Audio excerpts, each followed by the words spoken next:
ज़कात का हिसाब क्या है? चुनांचे ज़कात के लिए रोज़ाना का हिसाब रखना ज़रूरी नहीं है,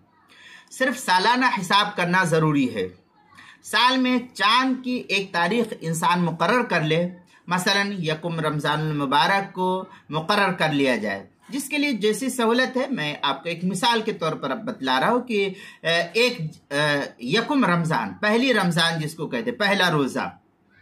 तो पहले रमज़ान को मुकर्रर कर लिया जाए, या किसी को सहूलत है पांचवें रमज़ान, दूसरे रमज़ान, मुहर्रम, सफर, साल में कभी भी जब वो उसको मुकर्रर करना है वो मुकर्रर कर ले, जब वो अंदाज़ा लगा ले कि मैं इस तारीख से जो है कारोबार शुरू किया था। तो एक तारीख को मुकर्रर कर लिया जाए, उस दिन पूरी दुकान के काबिल फ़रोख्त सामान का जायज़ा लेकर उसकी मालियत का तयन कर लिया जाए, जितनी चीज़ें दुकान में रखी है सब चीज़ों का अंदाज़ा लगा लिया जाए और उसके मुताबिक ज़कात जो है अदा कर दी जाए। या जिस तारीख को दुकान, कारोबार, कारखाना वगैरह शुरू किया था, हर साल उसी तारीख को ज़कात निकालने के लिए हिसाब कर लिया जाए, तभी इस तरीके से सहूलत के साथ उसकी ज़कात अदा हो जाएगी। चुनांचे फतवा शामिया में है, सबब इफ्तिराज़ मिल्क निसाबिन हौलिय्यिन, ये फतवा शामी दुर्र मुख्तार मा शामी जिल्द नंबर 2 सफ़ा नंबर 259, अल बहर राइक जिल्द नंबर 2 सफ़ा नंबर 202, फतवा हिंदिया जिल्द नंबर 1 सफ़ा नंबर 173, ज़कात के मसाइल का इंसाइक्लोपीडिया, उसके हरूफ़ तहजीज़ा,